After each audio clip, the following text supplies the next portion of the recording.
Last time on Paranormal Portal. I laugh at him and I'm like, "What? Why would you pick an owl?" And he's just like, "What do you mean?" I'm like, "Owls aren't even scary. If you don't lie about something, why would you pick an owl?" And he kind of looked at me and I think he told me F off or something like that. And we all kind of laughed at him and walked back into Dennis's house.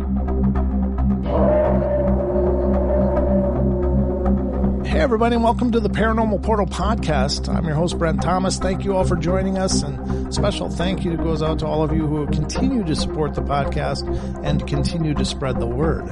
Always remember, if any of you out there have experiences of your own that you'd like to share, feel free to email me at paranormalportalradio@gmail.com. Again, paranormalportalradio@gmail.com, and you too could be a guest on the show.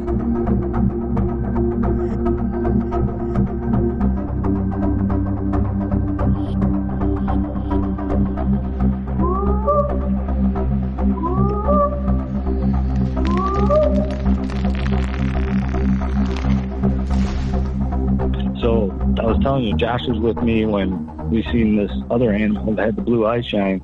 Mm-hmm. Josh lives on the street where I fell out of the tree at him. So he's only 2 streets over from Dennis. Oh, okay. From Dennis's house. So it's March, for like early part of March, and this is 2007. So me and Josh, since we're south of Dennis's road, we got to walk down a hill through a side road, and then we cut through this trail because there's like 5 dead end streets in a row, and every one of these dead ends has a strip of woods on both sides of each road until it gets to like the main road where it's all woods. But we're cutting through, and Josh is in front of me, and there's a street light on both sides of this patch of woods. So you can see in the summer or in the springtime, early summer, you can see all the way through it, all the way through. Like when you're walking in to where when you're walking out, you can see completely through all the way, each way to the houses, to the street lights and everything. Right. So you can see pretty good in there. Mm-hmm. And so he's walking first, and I start to hear something running on leaves, and it's to the left of us walking towards Dennis's house, heading north. And when I realize what it is, I just yell at Josh because he knows this neighborhood dog too. And these people have this mean dog named Chico, and sometimes I don't know if they would escape or they just let it loose. But this dog would bite cars, kids on bikes, everything. Like, this is not the dog to ever let loose, ever. Right. Yeah. And when it gets pretty close to us, I run back and I jump. I'm 6'1", so I jump and I grab a branch and I pull myself up, and I'm no longer an option for the dog to bite. And I just see Josh kind of frantically looking like the squirrel in the road that doesn't know which way he should go, like when the car comes. And I'm kneeling down on this branch and I'm telling him, like, "Hey, jump." And I was like, "I can pull you up here." And he's shorter than I am, probably about like a foot. And I was like, "I'll pull you up here and you'll be safe." And I don't know if he didn't think he could jump that high to grab my hand or what, but literally after the last few seconds, he jumps on this little sapling tree and he climbs it like a rope because there's no like branches on it or anything. It's just this tall, skinny sapling tree. And he just barely gets out of range of this dog when he gets up to his tree first, because he's first in line before he gets to my tree. But the dog was biting at his tree, growling at him. He'd come over to my tree, he'd growl at me, bite like on the bark of his tree, and it was kind of going back and forth to each one of our trees. And Josh, if he'd have went any higher, it probably would have just broke, and the dog would have got him. But we sat up there probably a good 10 minutes before we could hear the owner yelling for it. And I was like, man, I should go over to that guy's house. I was worried about going in the yard to knock on the door. Right. Just because I didn't know if it was still outside or what. So we get to Dennis's house after we get down. We probably waited another 5-10 minutes just to make sure the dog wasn't coming back. And I told Dennis, I'm like, "Hey, man, tell your neighbor," or there's a few houses down or whatever, he lived down the street. I was like, "Just tell that guy you can't let that dog out. It's biting people or trying to bite people or whatever." Right. It's like, "Yeah, I'll let him know." And probably a good 2 weeks go by, And I'm at Josh's house hanging out over there with him. And he's like, hey, let's go over to Dennis's house for a little while. I was like, all right. I was like, you want me to drive or you want to walk? And he's like, you know what? It's not too bad out. So we walk back down this hill, go do the exact same thing as we did 2 weeks previous, except this time I'm first. Josh is behind me 5-6 feet, like trailing behind me. It's a narrow trail. And we get pretty close to the spot where the whole dog incident happened, except I'm first. And the first thing, and I don't know if we were both thinking it, like, I hope to God this doesn't happen again or what. Right. But we hear something on the leaves again, and both, like, my gut, like how your heart drops down in your stomach, that's like how I felt. I was just like, oh, no, not this again. Yeah. And then we both look, and it was just a big raccoon, and he was running away from us because we scared it or something. So we're both, like, I guess, sighing, like, thank God that wasn't Chico or the dog or whatever. Yeah. I completely put my guard down. And I was just thinking, you know what? Thank God this didn't repeat the way it did last time. And I took a few more steps, and when I did, I heard a wooden diving board noise. And this is like mid-March. Like I said, probably about 2 weeks after, so it's sometime mid-March. And I stopped in my tracks.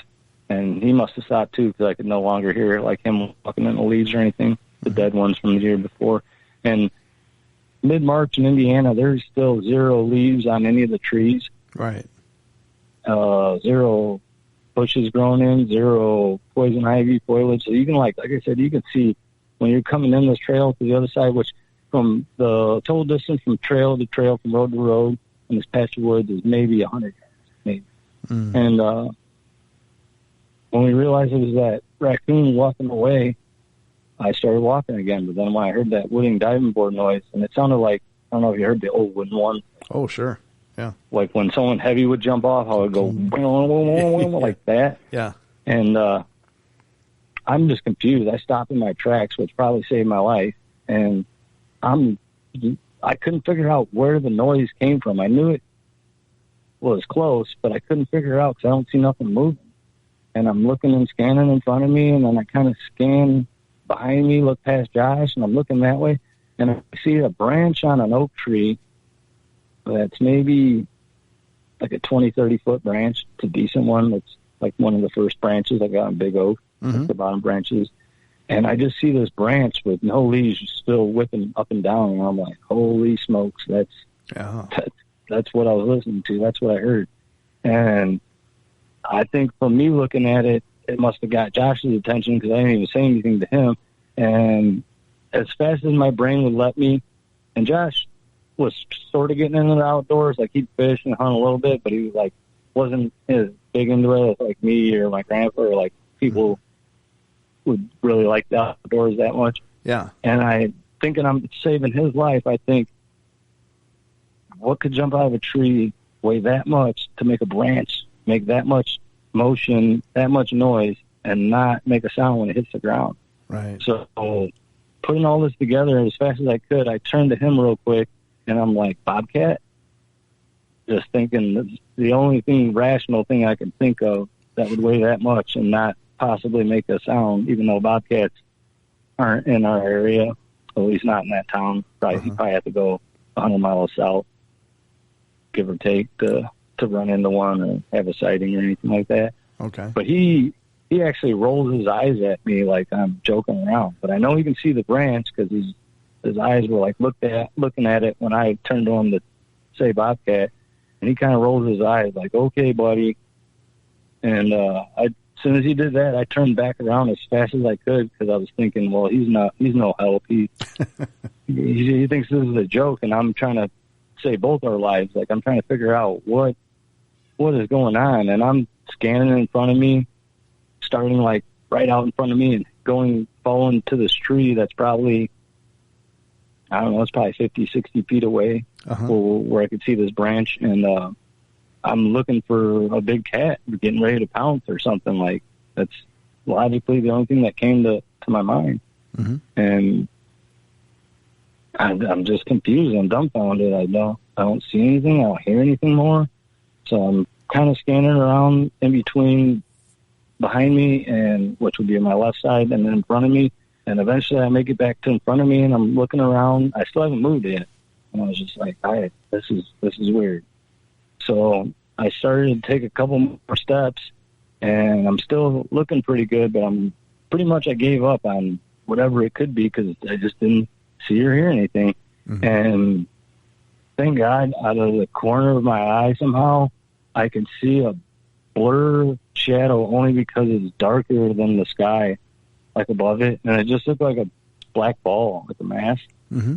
And the trees, the bigger trees around it, and the mature ones are probably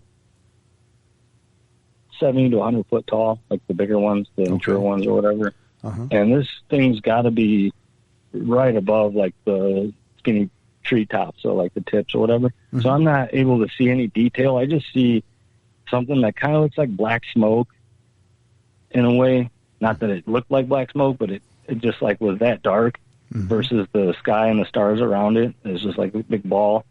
And I stopped instantly in my tracks when I seen that motion, and I'm just following it because I'm like, what am I even looking at? Right. And by the time it got through the very tops of the tree, which brought it down maybe 10, 20 feet to where it was better in view, but it still wasn't out of like the tree tops. It was still just like coming through an opening or a gap. Okay. And I'm just looking at it, and at this point, it's maybe 15, 20 feet closer. I still have no idea what I'm looking at. I don't remember Kevin's story about this 4-foot owl or anything. I'm just like, what am I even looking at? And I started to see eyeballs come into focus that were yellow.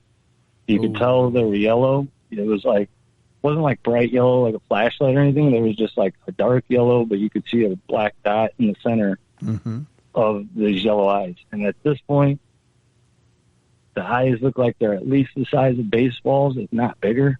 Oh no! But I still can't tell what I'm looking at. All I see is like a black mass shadow, kind of, and two yellow eyes, like in the center of it.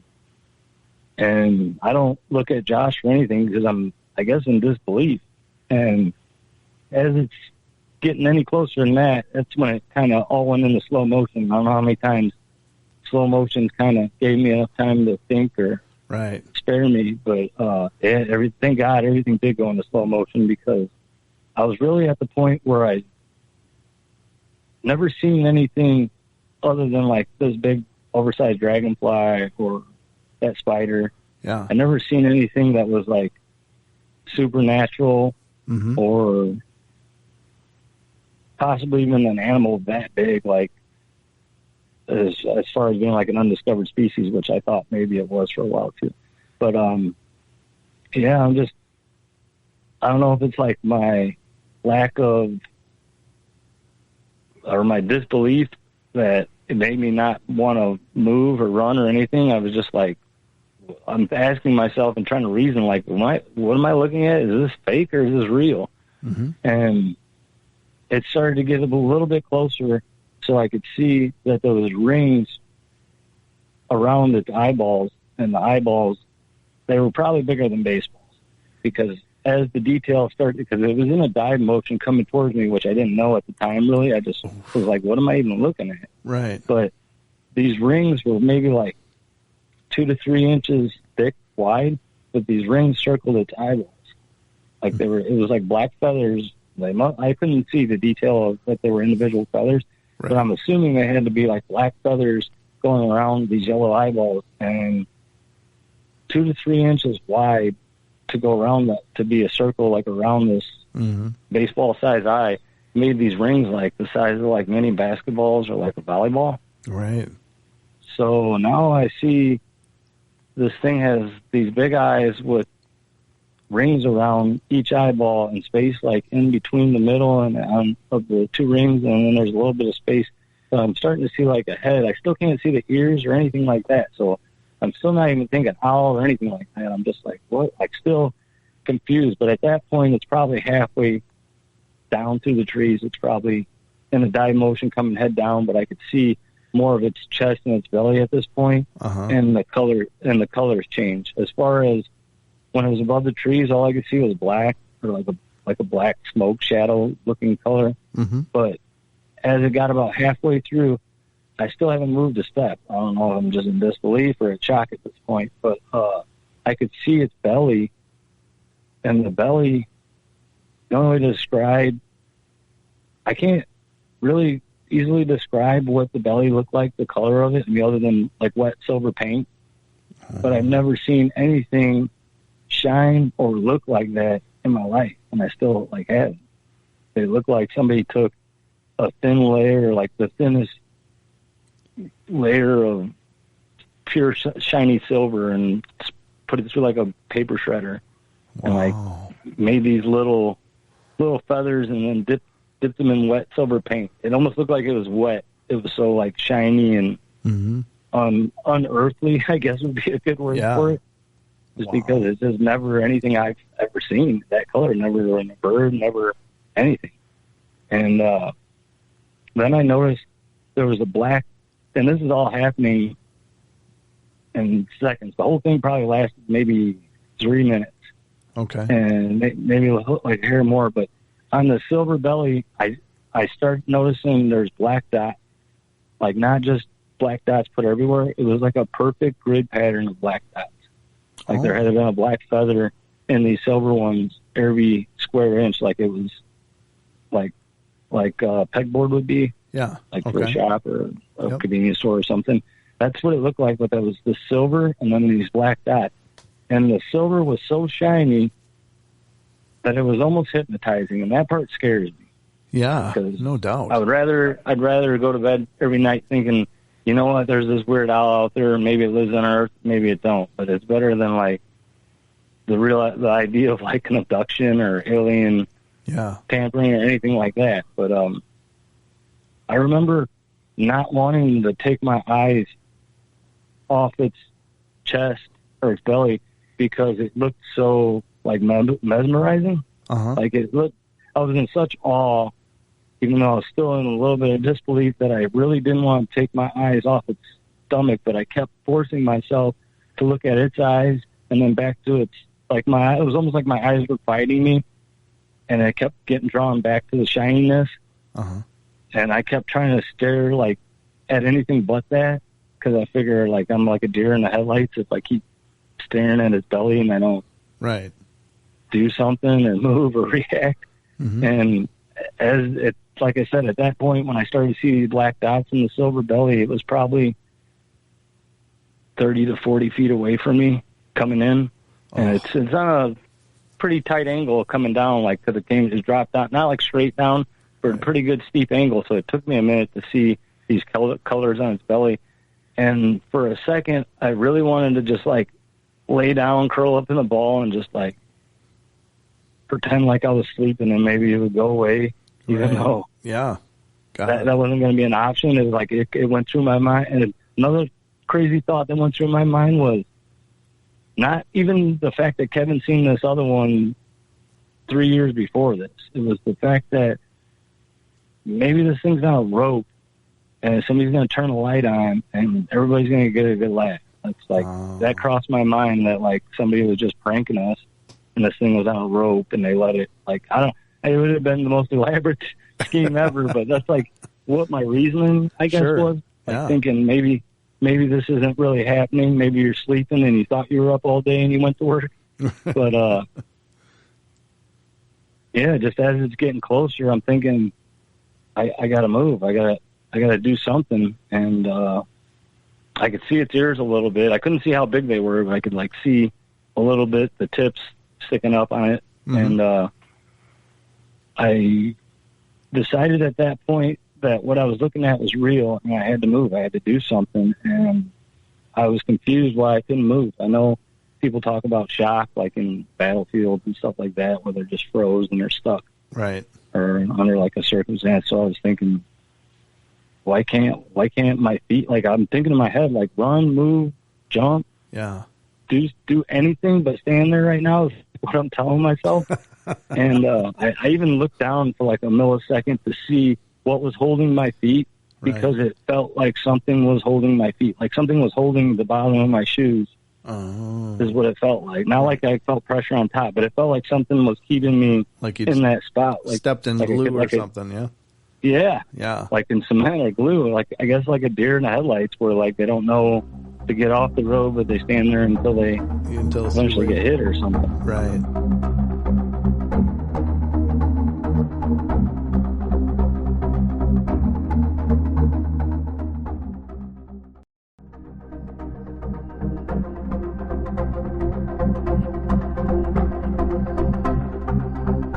I don't know if like maybe that's why this thing's belly was so shiny, because if something does spot it as it's coming in, I really had to fight like hell to get my eyes off its belly after I seen how shiny the feathers were when it like came in to view like that. Like I was really struggling to not stare at its belly, so that's why I kept forcing my eyes back up to its eyes, and then they kind of like would get drawn back to its belly. Like I still didn't want to believe, but when I realized that nothing was holding my feet, but I still couldn't move them, I twisted my body real quick to see where Josh was, because I was thinking, well, maybe Josh is close enough to push me out of the way before this thing lands on me or grabs me or whatever it's trying to do. And when I turned, Josh is hiding behind the tree, the one that I pulled myself up on 2 weeks before that, and he's just got his head, like, he's behind the whole tree except his head. His head's, like, peeking around the corner, and it looked like his eyeballs were going to fall out of his head. So I didn't even say nothing to him, because I just figured, man, how close that owl was before I twisted my body, there's no way he can make it to me in time, even if I asked him to run out and push me out of the way. But, I snapped back, and I'm thinking, why, like just trying to figure out why I can't move. And I'm glad I did have Josh there with me to see this, and I'm glad that Josh was there, and I had to twist my body to look for him, because had I not ever twisted my body to look for him, I would have never known that I could twist my body, because for some reason, like I said, I couldn't move my feet. They were like being held there. So the last thing, at this point, this thing's maybe like 20 feet away. Oh, God. Maybe a hair more. And now I can see kind of the real size of this thing. Like it's bigger, it's way wider than me, and it's definitely taller than me. Now, like I said, I'm 6'1", and I still never seen its feet or a bit that I remember.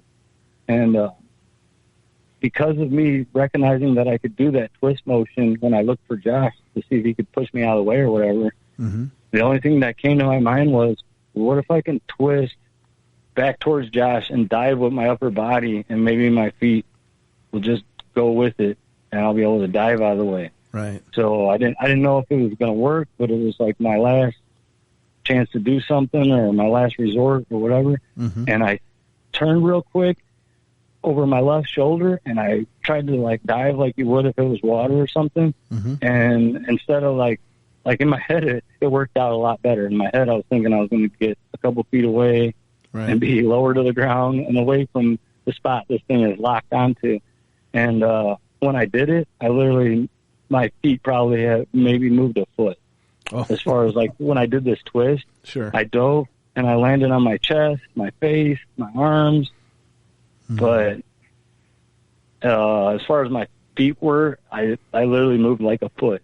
And now that I'm face first, chest first in the dirt or whatever, I flipped over as fast as I could, because the last time I seen it, like I said, this thing was maybe 20 feet, maybe a hair more away before I made this doubt. So when I flip back around, it's probably around the 12 to 15 foot distance when I flip back over. And when I flip back over, I'm on a slight incline. I'll have to record this and like show you, now that I'm explaining it to you, I'll have to show you like stuff that, where we came in and where this happened. But I'm on a little bit of this incline, but I'm laying like, let's say you were face first laying on a dive and you flipped over, and now you're kind of like sitting on your butt, but your arms are behind you and your legs are in front of you. The only thing I could think of was to start crawling backwards, which kind of looked like the girl in the scary movie that's trying to get away from the bad guy. And I'm like, I just tripped and fell, and now I'm dead, and like in the movie. But I'm like kind of crab walking a little bit up this hill, not very fast either, just as fast as my body would let me. But as I'm crab walking up the hill, this incline, my left shoulder hits a a sapling tree, the same one that Josh climbed in to get away from the dog 2 weeks before that. This this thing's probably 5-6 inches at the base, a couple inches, 3-4 in the middle, and then up to nothing. Yeah. But I when I feel it hit my shoulder, I grab my arms from around. I like put my arms over the back of my head and literally pulled myself on my butt. Still, I pulled myself around this tree to like take cover to at least keep this tree in between me and this owl. And when I did that, I pulled myself up in like a squatting position where I was on my feet because I was thinking about running. I was thinking about going behind another tree, but this thing got so close that I didn't even want to risk running out from this tree just because of the craziness of this scenario, I guess. Yeah. But at this point, it realizes the tree's in between me and it, so it lifts its head up and it opens its wings. And I thought it was big already from seeing what I could see of it, but when it opened its wings, okay, I'm understating this, and I'll bet the wing was at least 12 foot, and that's me understating it. I'll bet it was every bit of, there's no way for me to measure what I was seeing, but it literally looked like 15 foot on each side of this bird. Jeez. When it opened its wing. And I never heard a sound until it opened its wings. When it opened its wings, it was like something cupped the air, and then it started to do like a back pedal to where it was keeping itself suspended in the air, and it sounded like almost like a helicopter whooping way off in the distance, like just the blade hitting, not like the motor running. Right. And I just kept that tree in between me and him, and it dipped its head to come around its left side, which was my right side, and thank God I was already in the squatting position. So I kind of started to counter it, and every time it came around, when it came around the first time, I went more left, and it got mad. It kind of backed up a little, it raised its head, it cupped the air, doing its back pedal thing, and it tried to come around the side that I tried to counter it from it going that way. When I did that, I went to the other side, and it did it 3 times, and then this is another weird part. I remember saying out loud, "Oh God, this thing isn't going to stop," because I've already now went around this tree 3 different, not like all the way around, right, but I was going back and forth 3 different times, and I was thinking this thing's not going to give up until I'm tired or it's tired. And when I said, "Oh God, this thing isn't going to give up," it literally turned around while it was still like cupping the air, and then it was kind of shot up, like almost like if it was standing or sitting on something, and it jumped off to jet up in the air. It did that, and it landed on a tree maybe 50, 60 feet, almost in the direction that we had to go. And as soon as this happens, I'm thinking, thank you, God. Like, this is my window. I'm looking for a stick. I find this log that's probably like 3 foot long. It's not very thick or whatever, but I'm thinking it's better than having nothing at this point. I'm thinking this thing's taking a break, and it's coming right back down. Yeah. So I don't even look at Josh. I'm just like kind of yelling for Josh, telling him, "Hey, find a stick, pick up a stick." And at this point, he's trying to get me to look at something, and I don't want to take my eyes off it. I know where it's sitting at. I know right where it just landed, so I don't want to lose track. It's so black that it's kind of hard to see if it's like, it was darker than the sky, but I didn't want to have to panic look for it again, knowing where it was at, if it was going to come back. So I'm telling Josh, I'm like ignoring what he's saying. I'm like, "Hey man, just pick up a stick. We're going to have to fight our way out of this."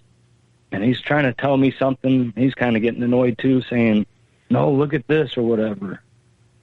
And finally he starts tapping I never really moved too far from the tree that I was hiding behind when he flew away.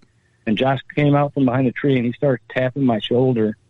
I get so mad. I don't ever get mad at my friend.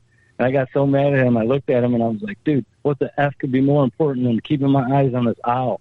And he's pretty pissed at this point, too. And he's like, "Look." And I'm like, and I'm pissed. I'm like, "What?" And he starts pointing behind us, and behind us, spread out like not even really close to each other, spread out every 20 feet or so, there's an owl sitting in the tree. And the other owls weren't, I call them babies because the mom or the dad, I don't know which one this one was, but it had pointed ears. The ears on this owl were every bit of 10 inches, maybe 12, of just the ears on the big one. These little ones, they were maybe almost 3 foot tall, but none of them had ears. None of them had, none of them even had, points growing on the ears, because you could see how black they were. You could see their eyes a little bit. You could see some of their eyes reflecting, but none of them were reflecting yellow. You could see, or red, but you could just see, yellow and, white, like a glare. But none of them had pointy tips or whatever. But at that point, if I wasn't at my complete end right there, I really got freaked out. I thought we were outnumbered. I started putting everything together. I was like, man, it was coming after that raccoon. We scared the raccoon away. We became the meal. It was never originally, it never did go after Josh. It only came after me, but I was also first in line. And I thank God that I was, because I think he would have froze. I wouldn't. Well, I don't think I would have put it together in time, and he might not have did what I did probably to get out of what it did, and one of us would have been getting a murder charge. Because nobody was going to believe, okay, a 6 foot, 8 foot owl came out of the woods, ate your buddy, and then his truck's at your house, and you were the last person to see him. But when he says that, I couldn't believe it. I looked back at the big one real quick. After I seen all those, I was just in overload mode, and the big one, where it was facing at, and I was keeping my eyes on it, it never looked back. How a cat is mad at you and it'll turn its back and it'll just sit somewhere. Even if you're calling the cat's name, it won't turn around. That's kind of what the owl reminded me of. And it finally did decide to look back. And when it did, the eyes reflected red this time. And I'm thinking because it was lined up higher with the street light that was close in that direction when it looked, because they were never red, and up close they were yellow. But when I did look back, I seen the red on it or whatever, and it wasn't like a Christmas light red, but it was just a little bit darker or deeper than a reflector, like if a car light were to hit a red reflector out by a mailbox or something. Kind of like that. And that really freaked me out too. And at that point, it jumped out of the treetops there, and when it was sitting up there, it looked like a overweight man put on a Batman costume and decided to go sit up in the treetop. Is kind of the only way to describe what it looked like. And the branches even clanked together like when this thing landed, because I'm not sure how much an owl that big would weigh. But it looked like it was definitely taller than me. I never seen its legs. I don't know if they were behind it the whole time it was diving, or they were tucked, drag. I don't know. I don't. Maybe it was a shock that I don't remember it. Because at one point I was almost underneath it. When I was behind this tree and it was countering, backpedaling. I could, if I wasn't scared, I could have reached out and held onto the tree and leaned out and probably touched his belly at times as it was trying to come around each side of the tree. But it ended up flying after its eyes looked back at us. It flew towards the northeast, which was away from Dennis's house. And I was just like, Josh, we got to go. The big ones went that way. These ones are behind us still. So I don't know if we walked past all these owls and never seen it. I didn't see him. I didn't see him come through a portal, but it really don't make sense. I mean, like I said, I dove down the rabbit hole looking for any type of answers. Is this an undiscovered species? Is this a dinosaur owl that lived then? But I guess fossil bones from birds and stuff don't fossilize as much, so it's rare to find any. I found a 4 foot one that went extinct thousands of years ago that lived in Cuba because they found the bones in the cave, and that's why they weren't able to completely rot away. But they said it was a ground owl. But I mean, we ran back ran into Dennis's house, didn't even knock on the door or anything, just kicked open his door. There was a few people there already sitting in the living room. He's like, "What's wrong with you guys?" I'm like, "Dude," I was like, Kevin said he seen the owl, and he's like, "Yeah." I was like, "Well, I just seen it, and it's not 4 foot. It's bigger than that." And he's like, "Serious?" I'm like, "Man," I was like, I ain't kidding. I was like, "I don't even want to leave." Yeah. Wow. But that was it. That was the last time you saw it then, huh? Well, after that happened, we waited a couple hours. Somebody was leaving. I was like, hey, you want to give us a ride back to Josh's house? I left my truck there and we were walking. And they gave us a ride back to his house. And first person I wanted to talk to was my dad, because he grew up down the street from where this happened too when he was younger. Mm-hmm. And he used to hunt a lot, even at night and stuff, for rabbits. And I just wanted to ask him if he's ever seen one of these owls or whatever. Now I believe Kevin, because I was like, man, I always wondered why you would even make something up about an owl or whatever. Right. Yeah. I see why. So it's like, now I'm in another position where, yeah, I fell out of that tree, but why was Kevin able to see something that I seen too with Josh? Now, was Josh only able to see it because I was there, which kind of makes me scratch my head and think not, because what's the chances of these owls, my owl, and where he showed me that it brought us out there to show us where he seen it, was probably within like 15 feet of each other. Wow. Okay. So now my brain's turning, and I'm like, I got to ask my dad. Maybe he's got a missing clue to this puzzle that I don't know or something. And then when I asked him and told him what happened, he was just like, that's crazy. He's like, you know what? He's like, in the 80s, and we lived down the road from when this happened when I was a kid, and he's like, in the 80s, I went outside to smoke a cigarette one night in the summer, and he's like, an owl a horned owl about 4 foot tall, sat out in the oak tree out in the yard for a little while. He's like, I think it was looking at the cat. So we had a cat when I was a kid or whatever, and he's like, I think it was looking at the cat, and it seen me, and it kind of took off. He's like, I don't blame it, or not, as far as like wondering if there's more out there of that size. He's like, I can't say I seen one that big. He's like, I seen a 4 foot one. I was like, Dad, this thing was like, I was telling him, I was like, man, I don't know how fluffy the coat was, the feathers were, but it looked like if I were to put my arms around it, even when it had its wings up, to like hug it, like it didn't look like I would be able to touch my hand. Wow, that's a big thing. Right, like even with its wings like by its side, there's no way I would have ever came close to like my hands touching. But then I don't know, maybe this thing was majority of, because I got to be somewhat light to get air, light or whatever. Well, depending on the size of the wings, though, you're talking about when you're explaining the wings, they're enormous. So just proportionally, I mean they have hollow bones, birds do, and that's what makes them mostly much lighter than us. But interestingly enough, though, I find it absolutely fascinating because scientists have been studying owls because they're the only avian that when they fly, they don't make noise. No sound? Yeah, there's no noise. Nothing to alert the prey. I found that out going down the rabbit hole. It's like negative noise, they said. And even it almost creates a vacuum. Right. Because that's the only thing that can cancel out a noise technically, scientifically, is a vacuum. Yeah. So it's almost like their wings create a vacuum that eats noise. Right. They said it was like negative noise. Because I went through every owl documentary. Yeah. I'm not that good with tech stuff, but man, I've used the 2 fingers to type stuff on the computer for quite a few hours to just try to figure out what was going on. That's when I as far as looking up owls, the only thing I could find were like Indian legends, which I went down that route because they talked about a great silver horned owl.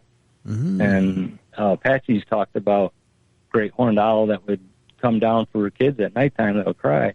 So they'd tell their kids not to cry at night because the owl will come down and will find you and eat you. And that's what nationality Indian I am. I'm native Apache Indian. Okay. So I started to go down that rabbit hole thinking, well, maybe this thing's like generational. Yeah. And Josh got to see it because then I was thinking Kevin seen it, so it wasn't like something directly coming for me. But I think if I wouldn't have got that good of a look, I would have seriously like been in this other boat, not thought I seen an owl, and thought I either seen the Mothman or thought I seen the devil himself or a demon, right, that could fly. But the fact that it had these babies with it, put like, I don't know, it's crazy. I joke around because I did call on the show one time and tell people, and I really thought everybody was going to laugh at me. And I told him, I was like, he's like, well, how often do you think about this? I was like, you know what? I'm not as bad as having maps up on the wall with a bunch of red string and thumbtacks everywhere yet, but I've thought about it quite a bit just because it's so unnormal that you'd think more people would hear. And then when Chicago got all those sightings of the Mothman that summer, I remember, because I've been in construction since I was like 18. Okay. So it was either the military construction, and I thought I was going to the military, but I just ended up liking construction, building houses. I just stuck with it. But I remember the radio came on one day, and we're listening to a station that came out of Chicago, and they were saying all kinds of people are spotting a flying humanoid creature in the Mothman. Right. And I was like, yes, this is my break. I even made people stop cutting wood and everything because I wanted to hear the radio so bad. I was like, everybody stop what they're doing. My bosses didn't even know, because at that time I had two that were partners, and they were friends before they were even my boss or anything. So it was like I was pretty damn good friends with them, but some people I just didn't tell the story to until they told me something crazy that happened to them, or I didn't want to get laughed at because look what we did to Kevin. I mean,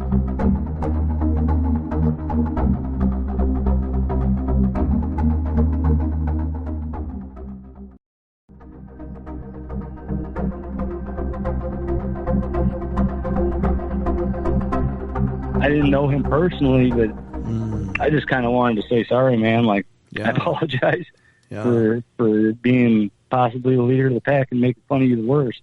Maybe I had coming with everything I deserve, you know. But, that's kind of karma, for sure.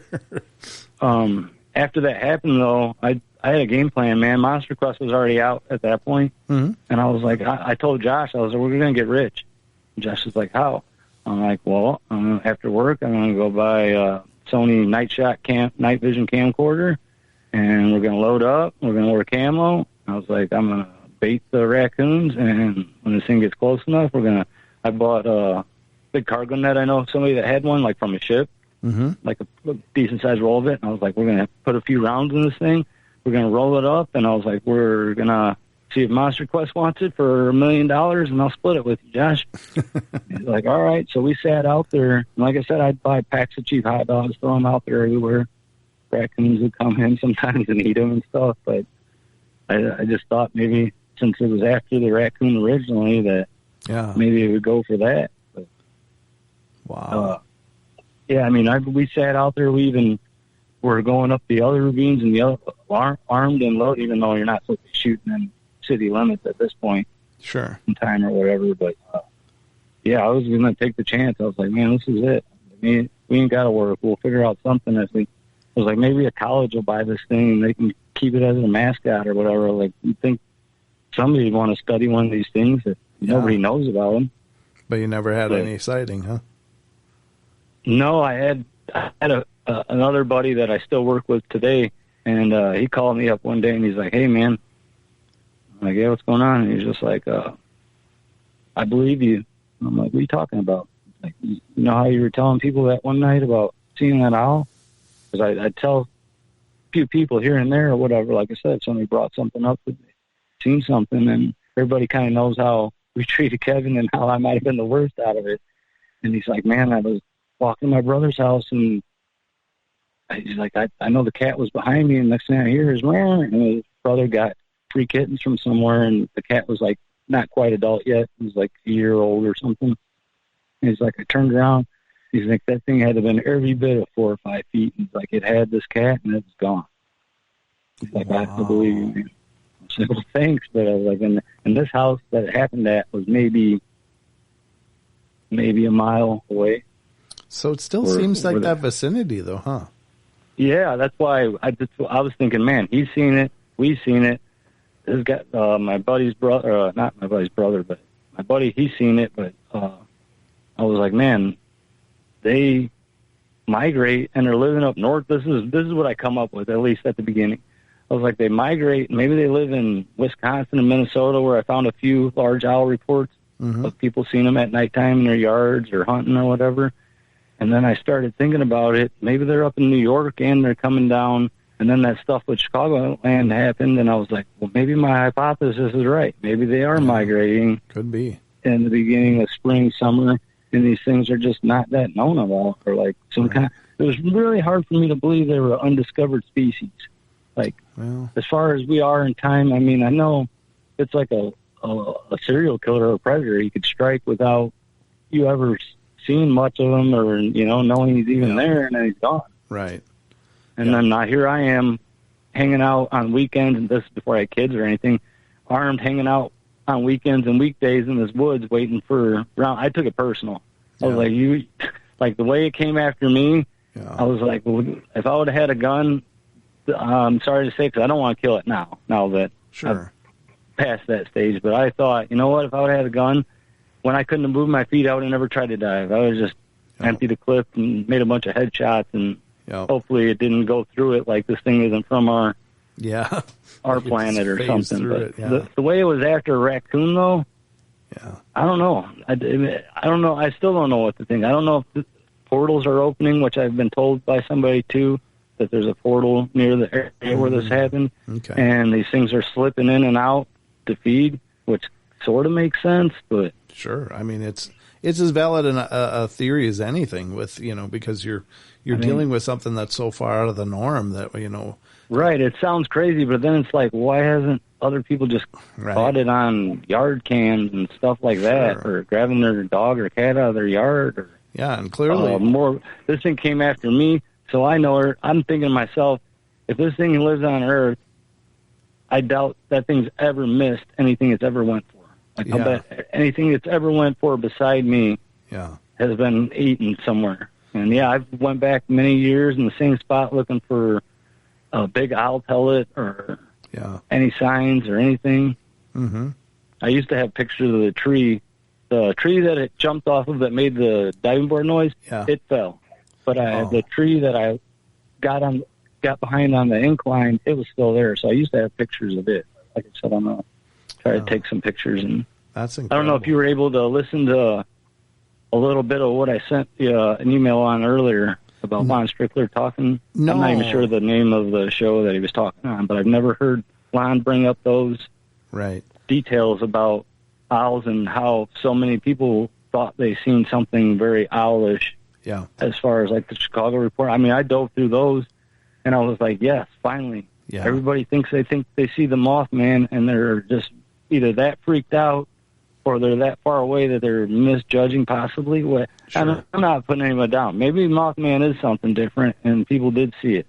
Mm-hmm. Maybe, because it seemed like out of the reports I was able to read through MUFON, when I looked it up, it seemed like a third of them were determined that it was a black owl with yellow eyes and red eyes. They said yellow and red. So that like crosses off on my list. It was black. It did have yellow eyes. It reflected red. But then a third of the people were saying they thought it was bat-like that had like a skin membrane, which is absolutely not what I see. Okay. And when it opened its wings up, the inside wasn't like the belly had the black dots I was saying, the grid pattern. The inside of the wings was like almost like snow camouflage, not like the roundish pattern, but like almost like digital. Wow. Because it was like whites, grays, beige, and nothing supernatural happened whatsoever. Mm-hmm. When the owl came after me, other than owls aren't supposed to be that big, right? Or have babies that big. Yeah. When I was that low to the ground and I was going up the incline like on the crab walk, it seemed like it got lighter out as far as underneath it, like not like somebody turned on a flashlight, but like almost like somebody lit a little birthday candle or something. Like it was like I don't know if it's because of the inside color of the wing. You know how, like, in the winter you can go out and you could see better at night in the snow? Sure.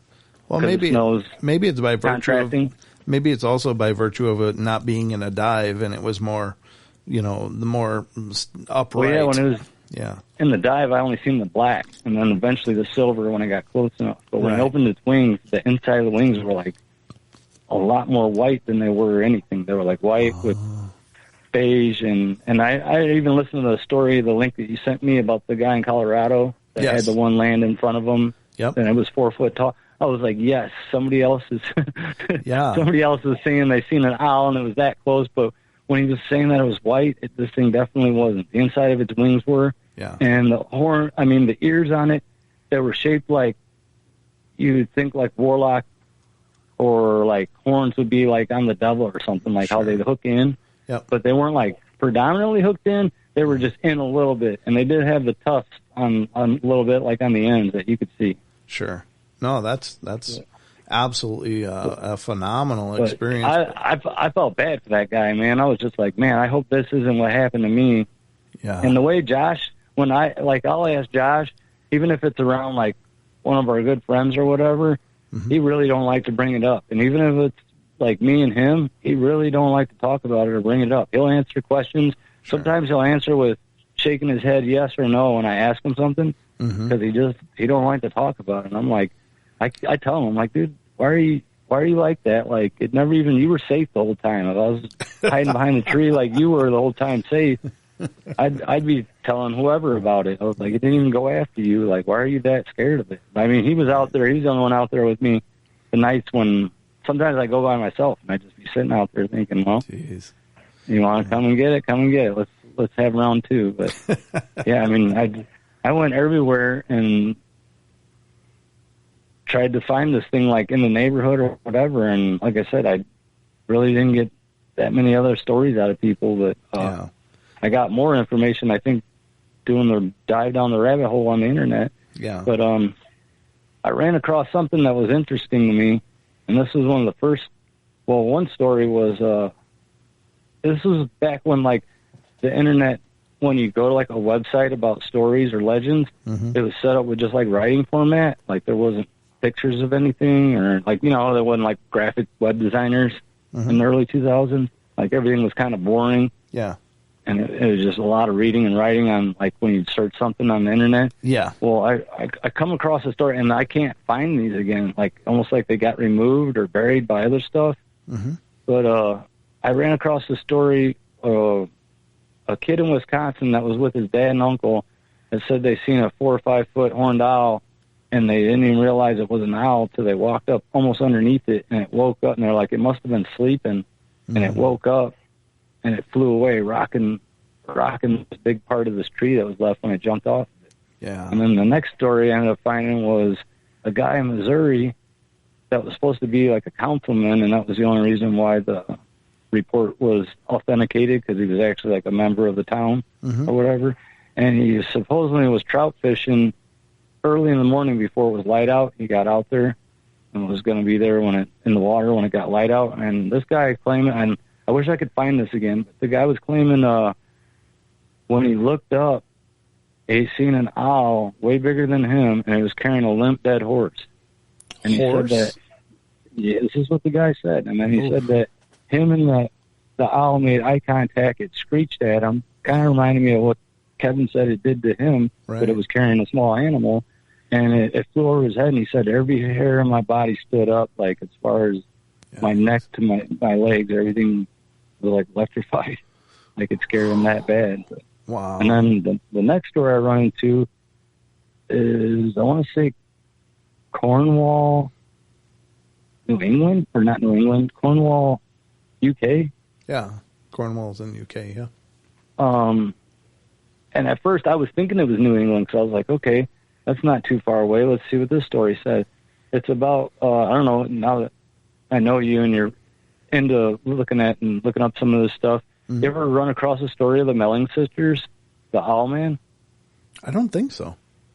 This happened in the 70s. One sister was 9, one woman was 11. The dad rented an estate because he was a book writer, and he rented a whole estate for like the whole summer so he could write his book, and his wife and his 2 daughters were there or whatever. And the daughters came in all frantic, telling them how there was a big owl after them outside. The dad calls the cops because of how terrified they are. The cops get there. The cops say they seen something flying around, but it wasn't like up. This thing, I guess, was dive bombing them, like it was trying to attack them, like me. Yeah. And the cops in the report said, though, that they also seen it, but it wasn't as close as when it was after the girls or whatever. So they had them draw the what they seen, and I can't find the drawing anymore, but I found it then, and the drawing had the dots on the belly, unlike anything I've ever heard or come across since. Wow. And I was like, thank God these little girls drew the picture with the dots, and this is in UK.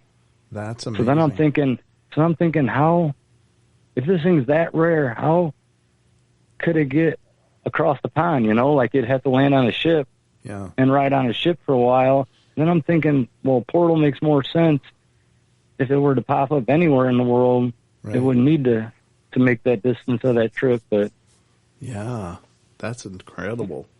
And then like I said, I dove into a bunch of Indian legends about them, owl creation stories, stuff like that, about the owls in the stories. But it wasn't until the Mothman sightings of Chicagoland, which I'm only roughly about 50 miles away from Chicago. Yeah, you're in that neighborhood, man. Yeah, and it, like I said, a third of them were saying it was an owl. A third of them seemed like they were saying that it was a bat membrane thing, and the third were saying that it was a human-shaped thing. Right. But I don't know. Maybe they're seeing these legs, and the legs kind of do look human. I'm not sure because I can't remember seeing the legs, and I do want to do hypno-regression, and I'm well aware of how you can't unlearn something after you've been taught something or you wake your mind up. But I'm really curious to see.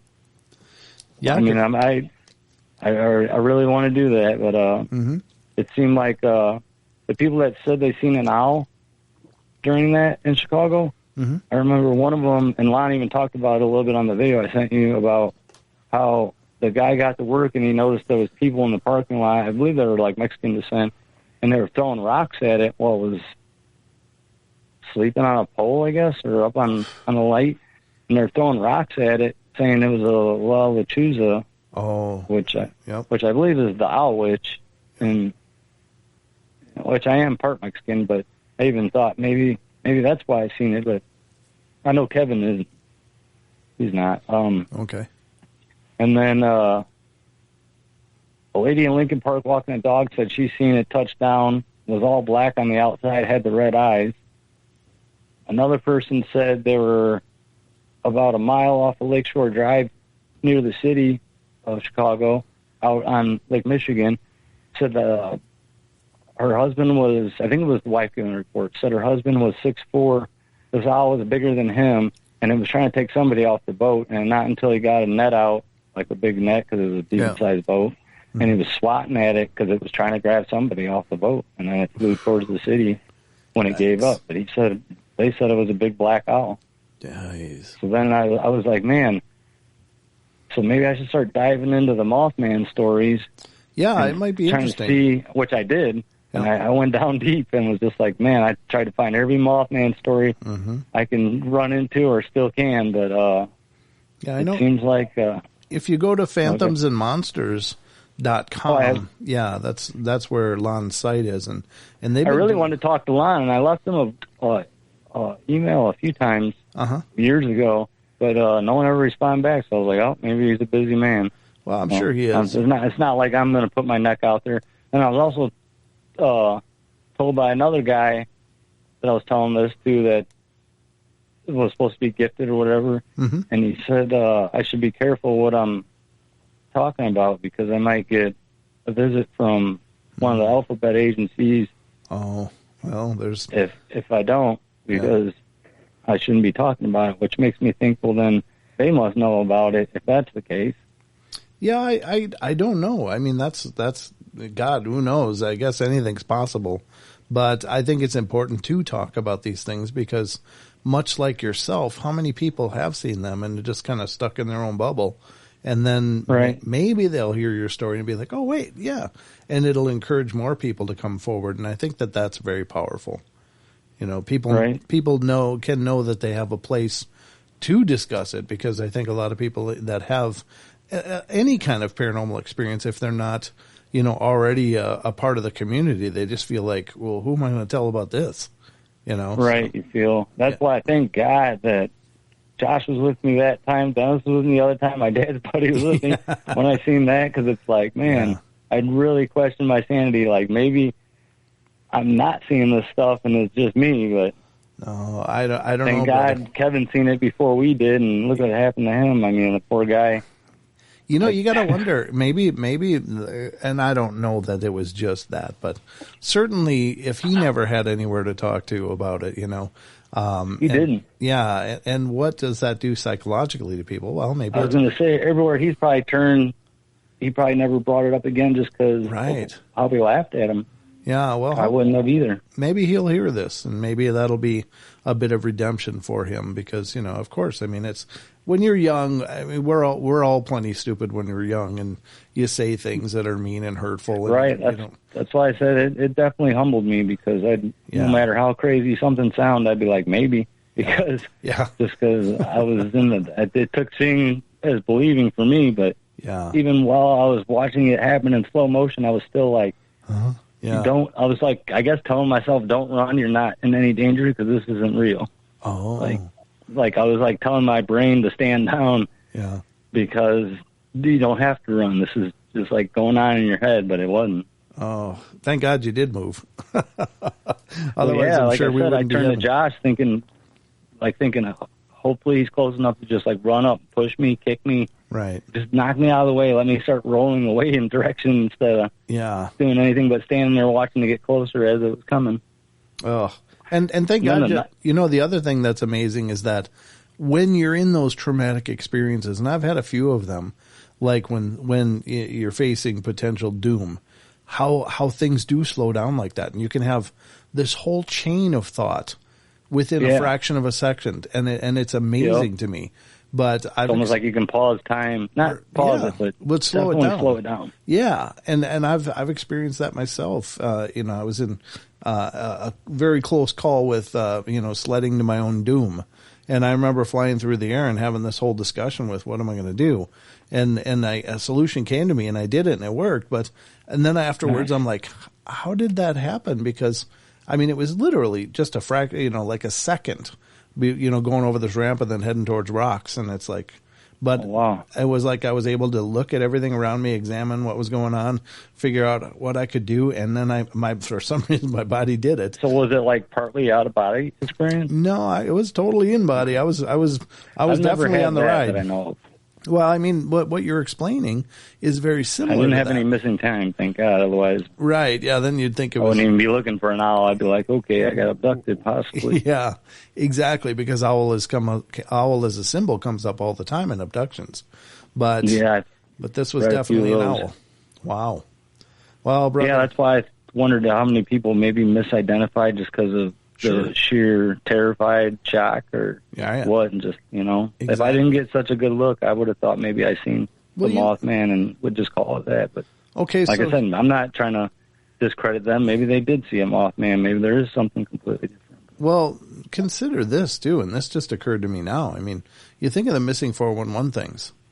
And people just suddenly disappear. They're like a serial killer, man. You're not right, and I'm sure it's not malicious on their part. If they're really a large creature, they're just doing what large creatures do. Right, and the one Kevin seen wasn't after him. Right, the one that we seen was originally after raccoons. So right, and but then you became part of the and maybe that's the case. Right, I became second on the menu because we scared away at dinner. The first one got scared away, but you think about people disappearing in national forests, like they're just gone without a trace. And sometimes, like their bodies are found dashed on, maybe miles away through impossible terrain and stuff. And it's like, well, I guess a lot of times we attribute that to maybe UFOs or whatever. But what if it were? I think that's a whole list of things going on. I do too. I do too, but maybe some of those are, that you hear stories of people hiking in groups and they're just walking along and they turn around and the last person's gone and then they're never found again.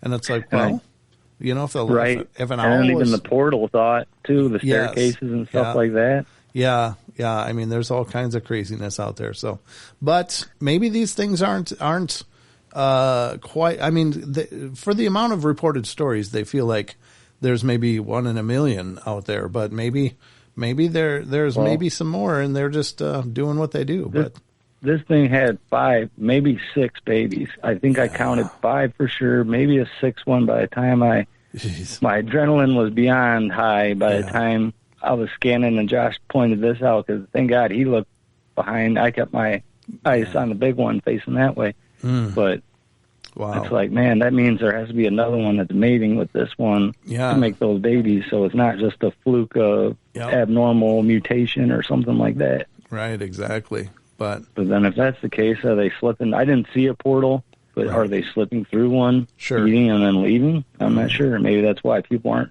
spotting them. Maybe that's why people say they see pterosaurs. Like maybe they're somehow slipping in and out. The thunderbirds. Yeah. I was looking up stories, and I ran across one where somebody seen a 4-foot raven in the park. Oh, wow. Guy or somebody was telling them stories about skinwalkers or shapeshifters or whatever. Sure. Yep. And I was like, man, if they got that good of a look in his daylight, maybe they did see a crow that was 4 foot big, but that means all this stuff is slipping in and out of somewhere and returning back. Because it's like, even like Bigfoot and Dogman, how could that many search parties go out and have zero evidence? Like, not that there isn't any evidence, but it's not like, I don't know, like back in the day, it seemed like people were so tough that if they were going to be able to go out and get a Bigfoot and put it in the circus or the zoo, they would have did it. Well, that's how I kind of feel. Yeah, there's reports. Or they would have at least shot a parent one and took a baby one and brought it to the zoo or the circus. I just feel like that would have happened the way, unfortunately, that's how the majority of people were and stuff like that. Yeah. I think that largely the Bigfoot were kind of just considered monsters, like they were just terrifying. And I think they're intelligent, but anyway, there's so many things and certainly there's nothing but infinite possibilities in any of this, but thank you so much for coming on and talking about this because it's incredible. And I know you've got more to share and I'm hoping. Yeah. The Bigfoot one kind of draws into that one just because of what I witnessed there. And then that's kind of why I started leaning towards portals. Yeah. Because, I mean, the area where this Bigfoot happened, and it wasn't even just one, I was just thinking, okay, something is going on here. Like, this isn't just like chance of me seeing stuff that just, I'm in the right place at the right time. Like, something literally has to be going on that's strange. Well, we'll definitely have you back on, brother, and we'll dive into that Bigfoot stuff and tie it all together, if you don't mind. Oh, no, not a problem. All right. Well, thank you so much, James, for coming on tonight. It's been a real pleasure talking to you, and thank you for being willing to come forward and share your experiences. Yep. Thank you, Brent. Yeah, thank you for allowing me a chance to say something, and hopefully more people that seen anything similar or anything step forward and say, you know what, I might have seen that too. Excellent, brother. Or anything. Okay. All right. Well, you have a great night, brother. You too. Thanks a lot. All right. Good night.